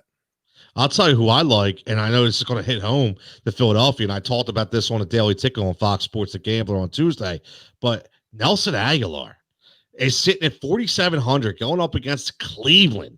Right, the 27th ranked pass defense in the NFL. And Nelson Aguilar, he had 9 targets last week. He had 107 yards. He had a touchdown. He has the highest target to catch percentage in the NFL for slot receivers.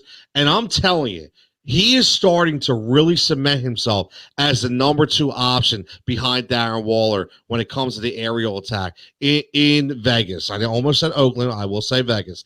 I think Henry Ruggs still has a lot to learn. He doesn't understand the entire playbook yet. And Nelly's proven to be pretty – listen, he's pretty reliable out there for Derek Carr. So I like Nelson Aguilar at that number. I think he gives you a really good value. We talked about Higgins for Cleveland on the other side of the ball, right, in that game at only 4,200. Somebody has to step up, right? Somebody has to step up in Cleveland. That's for damn sure. Not sure who it's going to be. And I want to give you a boomer bust guy before I go to John. Jalen Guyton. Okay, he's a guy I talked about on Tuesday, not as a waiver wire pick for your standard traditional fantasy league, but for DFS. This kid, what he does is he catches touchdowns, and he's cheap.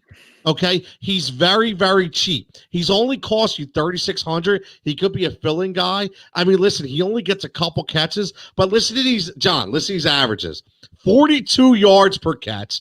49 yards per catch, and 72 yards per catch. Okay, when you have numbers like that and you're only $3-4 grand in DFS, you got to take a flyer if the matchup's right, and I think this week the matchup's right. Yeah, if you need to save that much money. I mean, yeah, you can't do better than him if you got to save that much money, but yeah, there's guys that I would definitely take Higgins at 4,200 before I go there. Like I said, it's not a bad play if you need that extra $600 below even like a Rashad Higgins, or I like Preston Williams at 4,300. Look, yeah, he's catching the rock. You know what I mean? He doesn't get that many opportunities, but I would take a flyer on one of those two guys if you got the 600 extra to spend.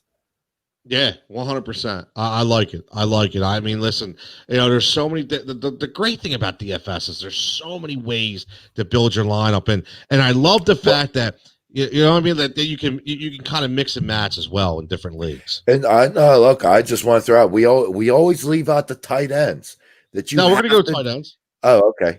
All right. Yeah, we're going tight ends right now because remember I talked about Hawkinson. So we will we're going to touch on that right now. Andre says Chucky loves Nelson. I'm sure that playbook has his number called heavy. Sure, man, 100%. You got to look at red zone effective teams and then look at receivers 6'2", 6'3", and then you get some good results from wide receivers that are less expensive.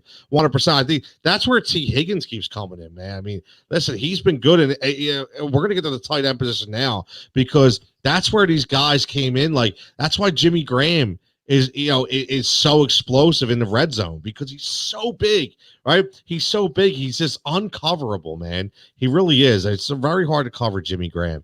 But we're going to give love to the tight end position. And again, right off the bat, the number one guy is George Kittle. I think he normally is every single week. He's $7,000. It's a big number. Seattle will be interesting how they cover George Kittle. I'm not sure if I'm spending $7,000 on my tight end, to be honest with you. I honestly don't think it's worth it. I just mentioned a guy like Jimmy Graham, who going up against the Saints, who are 29th ranked against the pass, and he's only $4,600. Darren Waller is only $5,600. I think Darren Waller against Cleveland, John, is a much better value at $5,600 than George Kittle at $7,000, or even Travis Kelce at $6,600. I mean, Mark Andrews is only $58. He's $1,200 less than George Kittle. So I'm not paying the price of George Kittle. What about you? Yeah, I'm not paying Kittle, but even more so, I'm not paying Kelce. With that matchup against the Jets. Like I said, we don't know what is going to happen with this offense. If they were playing a top 10 team, I'm loving Kelce. Playing the Jets, I have no interest in spending that money on Kelce because you don't know how this game's going to go. So Kelce's definitely a no. I'm not spending up on Kittle at $7,000 either, even with the supposed juicy Seattle matchup. And truthfully, I'm not a fan of the middle guys. Like, Waller's always going to put up stats, but I don't see that much upside with Waller. I own him in a bunch of season-long leagues, and I love it. And you plug him in and you let him fly, and he doesn't disappoint, and life is good. I'm going cheap. I got 3 tight end guys, and all of them are on the cheaper end. I mean, for me, number one is Hunter Henry, who has not been performing, but when you look at what he could do, the potential at 4,200 for Hunter Henry, I just feel he's at like this other level. And I mean, same thing with Jonnu Smith, 4,100. These are guys that could put up top 5 tight end stats this week at just over $4,000. So I'm looking at the cheaper option this week. That $1,500 that you save to a Mark Andrews or a Waller, I feel like, look, these two guys could put up the same type of stats if everything works right, and you could spend that $1,500 elsewhere. So those two guys, other guy, Trey Burton, who we already talked about at 3,500, is not bad. You're saving some cash, and look, he's proven that he could show up, and Rivers looks to him. And if you want to get dirty, if you want to get real dirty, look, Irv Smith. I've been saying it. Irv Smith. Preseason, they talked about putting him out wide. Look, Irv Smith, he's averaging 11 points per game the past 2 games. He's had 5 targets in each of them, 4 catches in each of them, right around 50, 60 yards. And when you're talking about a price tag that, is right at $3,000, 11 points for $3,000 ain't too bad. And that's what he's done the past 2 weeks. I love it. I absolutely love it. I think Irv Smith is a great pick, and Andre's checking in talking about. He's saying he's even bringing up. He's even going deeper. He's talking Richard Rodgers, $500. Right? Oh man, unbelievable. Jenna says start Jordan Reed. Jordan Reed can't even finish a damn game, man. That poor bastard. I'll tell you what. He's I said this where here we go. Uber talented. And this guy's uber talented, but I'll tell you, he just can't stay on the field. Rick checking in, breaking it. Ridley hurt foot. That's not good. John's already smacking himself on the head. Good. Definitely not good. Oh man, Calvin Ridley hurt. That is not good. Jordan Reed might play this weekend. Yeah, that's good inside information for the Niners, right? Because that parlays into that $8,000 number or $7,000 number we talked about. George Kittle is absolutely not worth that kind of money.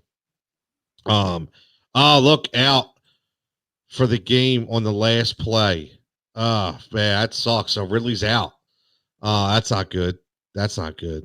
I don't know if I had any props on Ridley. No, look, when I hear Ridley's out, look, 1 week is 1 week. I'm less concerned. I didn't see the play. Obviously, we're sitting here face to face.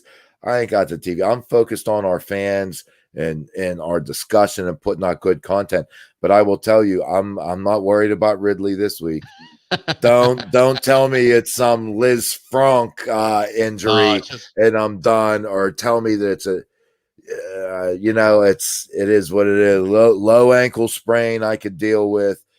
I just look. There's a lot of you've seen guys. It happens to be Achilles, whatever.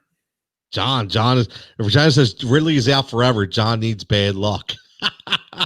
Andre says John is focused. Yeah, John. Listen, I'll tell you what. On the heat ratio, John's kind of laid back. When we go heat ratio live on Tuesdays, John's a little laid back, right? He gets in the mix. But when we're talking fantasy, John's focused. This is John's moment. Well, the heat ratio, in all honesty, we know that it's Philly centric. Okay. and when we have true diehard Philly fan, look, I'm a migrator. I migrated from Pittsburgh. So when there's true diehard dissecting Eagles, Giants game, dissecting, pregame of Eagles, Cowboys, look, I get into it just like a football game. But what I do is fantasy, and fantasy is my lifeblood. So, that and the Steelers, of course. I if anybody wants me on a Steelers podcast show, I'll join up and voice my opinion more. But yes, you're right. I let you guys voice your passions, air your grievances. It's like Festivus. You guys all air your grievances on the Eagles, and then I just I give my opinion 20 minutes in. I'm cool with that. Al says hurt. He started hating her, so I'm gonna give him more catches now. Andre says PA centric, bro. You're right, PA centric, because we got the Pittsburgh and Philly connection. And Jenna says I'm not a Philly fan. We know Jenna is. We know Jenna is the San Francisco 49ers fan. It's all good. Nothing wrong with that. And I will be honest. Before I bled green back in the day, I was a tremendous red and gold fan, because I was a tremendous follower. All the Steve Young years were the West Coast offense years. That was my years to be a San Francisco 49er fan. I'm not going to lie, man. So when I was a kid, I even had the San Francisco Niners bomber jacket. And it was the gold bomber jacket with the San Francisco emblem in the back. So yeah, I was all Niner up 100%. But yeah, this is John's territory tonight. That's why. Listen, give us a follow at Heat Ratio Sports. Give us all a follow, because we do a lot of work here, and we appreciate you guys, everybody, man. Seriously, you guys. Listen, this show, John. Me and John actually. I expected to sit down tonight for 45 minutes. That's what I was giving this show 45 minutes, and we're an hour. We're getting ready to end right now, but an hour and 40 minutes in, and we've had fantastic conversation with everybody. The comments have been great. Great humor, breaking news stuff as always. Really appreciate it. John, any last fancy tidbits before we go? Got any last tidbits before we go, or did you give all your knowledge? No, I think I dumped everything. It's Look, great. all I gotta say, look, it's a good time. I have so many fantasy things running around in this brain every day, every week, every team. Look, there's just so much, whether it's daily plays versus season plays. And, we talk about ads and trades, and you always got to be looking to make your team better. And you don't want points wasting away on the bench. And, drafts mean a lot, but at the same time, so is being active on the waiver wire and not just picking up the guy that blew up for 140 yards and a touchdown this week, but actually understanding the situation as to why he did it and what the future prognosis is, and realize where your team is. Your decisions, if you're 3-6, or I guess we're 7 weeks in, if you're 3-4 versus 5-2 versus 2-5, your decisions are different. If you have a losing record right now, you have to win this week. You don't hold on to that guy waiting for him to turn around. You pick up Scotty Miller. All right. Pick up Scotty Miller. If you got guys on, you need a guy that's going to play this week and put up stats this week. This is all, this is when you do it. You can't hang on to guys. If you have a losing record, you have a winning record. All right, this is where you're taking flyers. You're picking up guys that are drops because they're underperforming. So it's all about your team and realizing what your team is and trying to make it better. So, John, a question for you. Jenna wants to know, in your opinion, will Michael Thomas play this week? I have him in the league that Tony, his mouth convinced me to draft him, and I have him on the bench, and I've been struggling at receiver all year long because of it. So, no, I do not believe he plays this week. I sure as heck wish he would, but no, I do not believe that he plays this week. I mean, the stuff that he's gone through is,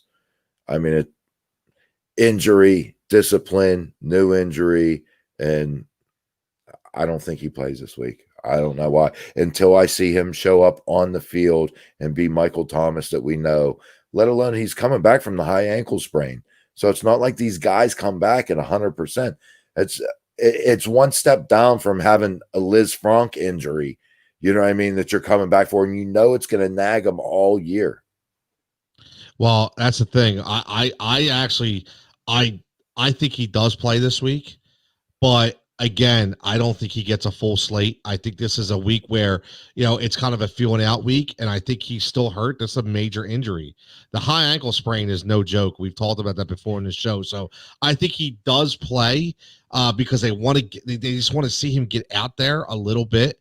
But I just don't think he's going to play in the capacity that people expect him to play. You know what? I got a question. Tony, sorry not to put you on the spot. I doubt but he had the high ankle sprain, which was what we were concerned about. Now he has the hamstring. Nobody ever reports if it's on the same leg. That's a good one. Yeah, I have no idea. Is it overcompensating on the other side for I don't know. Yeah, I don't know either. Well, everything's always hush hush now, right? So, and it's not even like when you're a media member, you don't even get access anymore because there is no access. So nobody knows, right? Trevor checking in late. Yo, what's up, Trev? As always, Thomas practiced today. Andre thinks Johnson stopped playing this week. Andre says, "Whoa, John, people got to pay for these jewels. John needs an agent. I'm his agent, damn it." God damn, I'm a Zay now. Just kidding. Rick says Survivor picks next week. I like that. Survivor picks next week. We should start a little Survivor pick next week. We will talk about that. But Rick, I thought he was asking for what is our Survivor pick for this week. But no, I like the Survivor picks. Yeah, I like that too. But yeah, we can't do it this week. We're already an hour and 43 minutes in. I can't take this in 2 hours. You know what? I'm doing my Survivor pick for this week. Pittsburgh Steelers over the Ravens. Wow. At Baltimore. Survivor pick. Stamp it. That's a homer pick. See? Damn That's right. A homer pick, yes, John. you are 100% right. Yes, it's a homer pick. That's a homer rivalry. Rivalry. Why can't I say rivalry today? It's a tough one. It's a tongue twister for sure. I'm sorry. And actually, I do truly believe it. You compare the two defenses, which are equal. You compare the two offenses. I feel Pittsburgh's perform better. Lock it down. Yo, you want to hear my survivor pick this week? Yes. I'll give you one. San Francisco 49ers. They're going to go into Seattle and they're going to bang them around, and they're going to be 5-3, and Seattle's going to be 5-2. So I'm going 100%. I'm going San Francisco this week because I really feel, listen, that NFC West is the best division in football, hands down, and I think they're going to prove it again this week. It's going to be a great game, and my survivor pick, I'm going to go with the maroon and gold. Yeah, definitely. Of course, we knew Jenna was going to check in and say Niners over Seattle too, right? So we absolutely knew that. Al's on the other end of you. Al says Ravens. Al says Ravens at home. 2 road games, Ravens will win. Check that out. Truthfully, this game could go either way. Like I'm telling you, like you said, Homer pick. Yeah, I'll say that. I don't care. Andre says upset of the week. Tampa is losing this week. Interesting. That's a tough one, man. I can't see the Giants beating Tampa Bay on Monday night. I just don't see it. But I will give. Listen, I got to lay some respect to Andre because he's been on point with a lot of things he has said on the heat ratio. So listen. If Andre says it's going to happen, odds are it's probably going to happen. Well, I'll say this though, in terms of like my one daily fantasy that we do, but it bleeds into Monday night, so the Monday night games are included. I got a Tampa stack going, and not the big ones either. I went with Brady because I think, look, he's gonna feed it to everybody, but I ended up going with Gronk and Scotty Miller and Ronald Jones.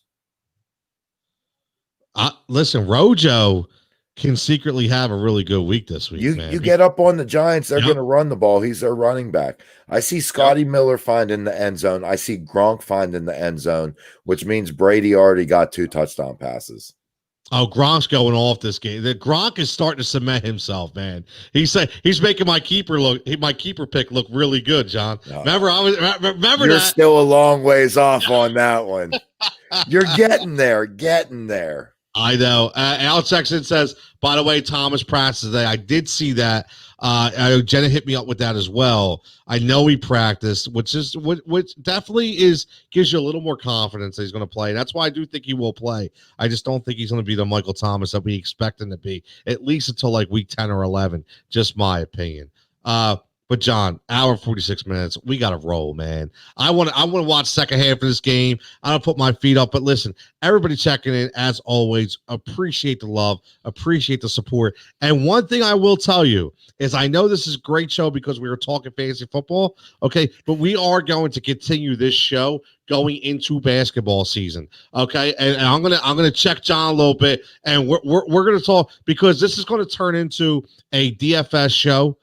When we talk about baseball and we talk about basketball. So, and maybe Trevor, if he's listening, maybe we'll grab Trevor in here to give us a little hockey knowledge as well and break that down. So, but again, I know Andre and Al, you big basketball guys, me as well. So I'd love to pick your brains on the DFS topic as well when we talk about daily matchups, man. It'll be nice. Definitely something to see. And again, if anybody's watching this show, what I'm looking for is, all right, we just got something on Twitch. What's up, guys? I need some help. All right, man, hit us up. Here's my lineup. Here we go.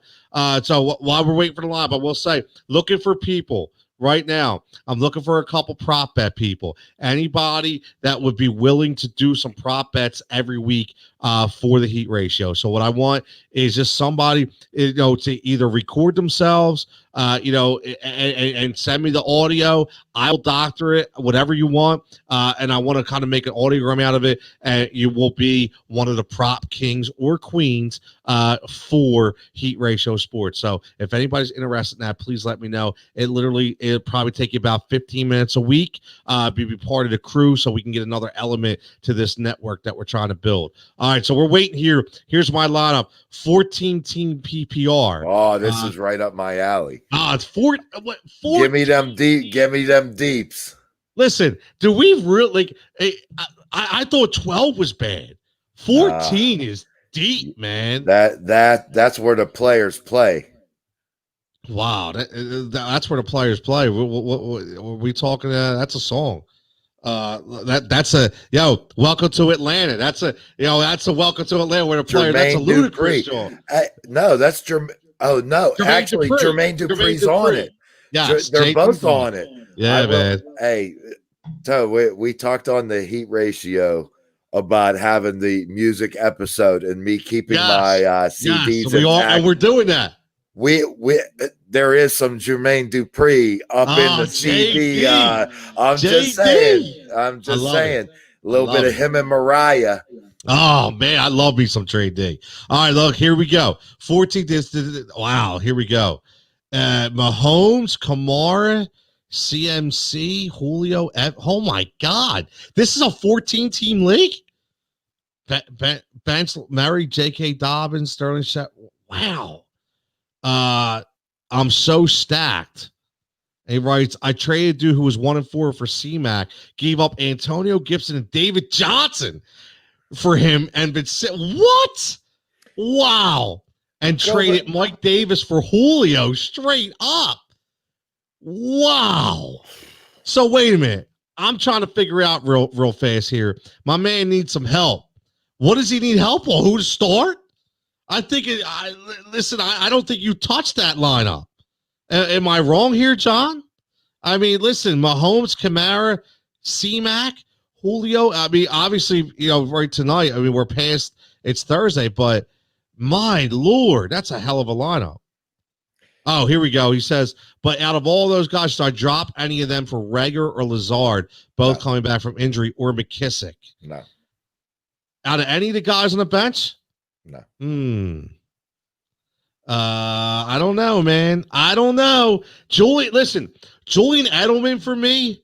Listen, Edelman, he just had surgery this week. I know he's only out a week, but I'll tell you what, J.K. Dobbins he's in a 30-30-30 split out there in Baltimore. I'm not sure. I think maybe Evan Ingram. Dude, listen, I think I would pick up McKissick. I like McKissick a lot.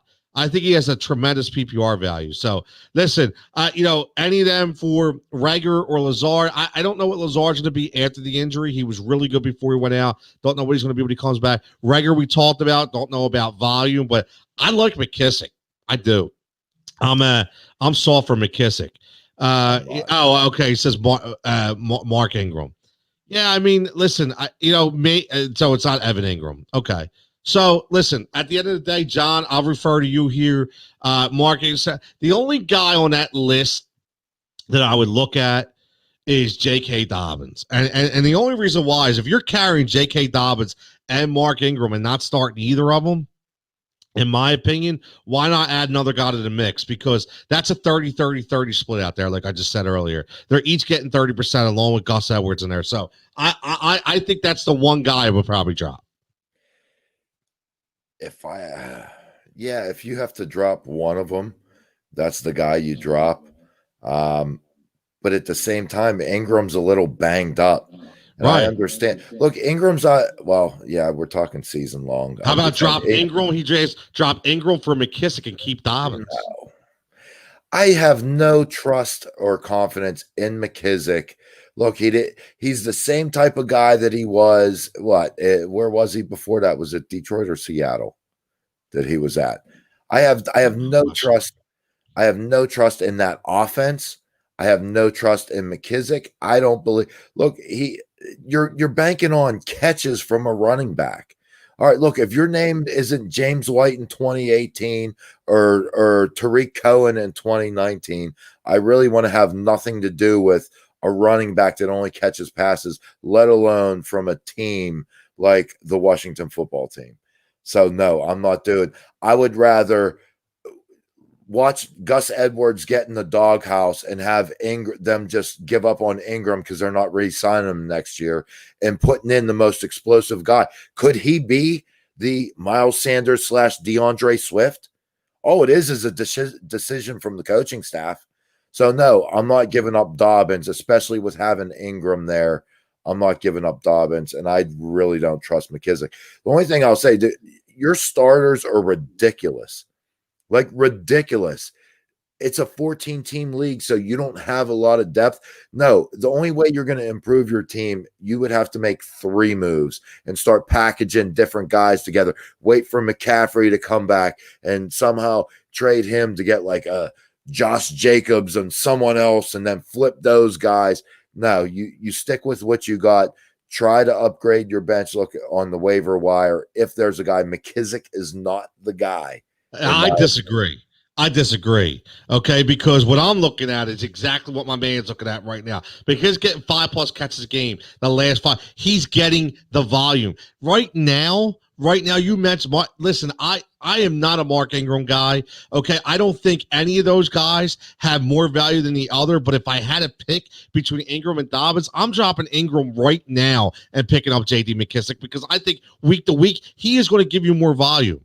Okay, he is going to give you, listen, he's getting more than 30%. Right now, McKissick is in a 60-40 split. That's going to go to 50-50. So he's already going to give you more opportunities. And that's my opinion. And right now, when you're talking about Mark Ingram does nothing except carry the rock. That's it. Mark Ingram will not be as valuable, in my opinion, as J.D. McKissick going forward. Just my opinion. I'm going by overall volume and the amount of plays the guys are going to get in the passing game. Because, again, John, we're talking about PPR. So I'm going to go McKissick all day. I would drop Ingram right now and pick up J.D. McKissick. That's what I would do. Especially, and I would do that in a 10-man league. And we're talking 14-man league. So if I want to upgrade my bench, that's the move. Again, that's Jigsaw's move. John says no. Jigsaw says yes. So. Well, you know what? Here's the thing. Look, Thanksgiving is a feast. So when Thanksgiving Day comes, we're going to revisit this and look at, and I will take either Dobbins or Ingram. I believe that McKissick will be and I'm not saying what he does in the next 3 weeks. I'm saying my opinion on Thanksgiving is that the right decision today is hanging on to both Baltimore guys because I think McKissick is going to falter, and your opinion on him on Thanksgiving will not be what it is today. Yeah, he says drop Edelman. What I like that one. I would not drop Edelman. Again, I would drop Mark Ingram, and I would pick up J.D. McKissick. That's the move I would do. And like John says, hit us back up. Let's see in a couple weeks. Let us know what you did. Again, we'll be live on Sunday. And again, everybody, join at Fox Sports The Gambler. Follow me on The Gambler. I have my own page. I do the Fantasy Fix every single day, and I do go live at 9:30 in the morning on Sundays as part of our Sunday service. So I will be 9:30 a.m. on Sunday talking fantasy football. And if we get the opportunity, we will go live again at noon. And if John's available, he'll hop on me as well. But we will definitely break it down. And I'm thinking about doing a little recap show at the end on Sunday nights as well during the halftime of the Sunday night football game, but not this week because it's the Cowboys and the Eagles. So I will be glued to the TV because I do bleed green. But for everybody, thanks for checking in. Go ahead, John. What's up? I got one last thing. You asked me for my parting thoughts 15 minutes ago. Yeah. No, my last thing, all I got to say is the amount of content that we provide in the time that I listen to Fantasy Sports Network on Sirius XM radio all the time. All those guys, they all do great work. But they talk about one guy and it kind of lasts for 3, 4, 5, 6 minutes. We hit so many guys and so many players and so many teams in the time that we're on. I mean, we double the content of what they have on Sirius XM radio. That's all I'm saying. Love the guys. They do great work, no question. But sometimes it's all right, just get to the point. All right, what do I do? What do I do? What about this guy? What about this guy? What about this guy? So. And real fast on that, John, to piggyback that's a great point because we don't have to spend 10 minutes on Patrick Mahomes, right? That's the thing with people. We're giving you value pick guys that you're not being talked about. And we're not just talking waiver wire claims. We're going deep inside the DFS abyss, and we're pulling out winners for you. That's what we're doing. We're giving you, and if we're not winners, we're giving you those options. We're saying, listen, these are the guys to look at, man. 100%. And again, for everybody listening, again, I say this all the time, family. Heat ratio is a family. Andre says it all the time on Twitter because I want everybody's input. This isn't just me and John. This is everybody. Without Andre, without Trevor, without Al, without Jenna, these people would not, the show wouldn't be 2 hours.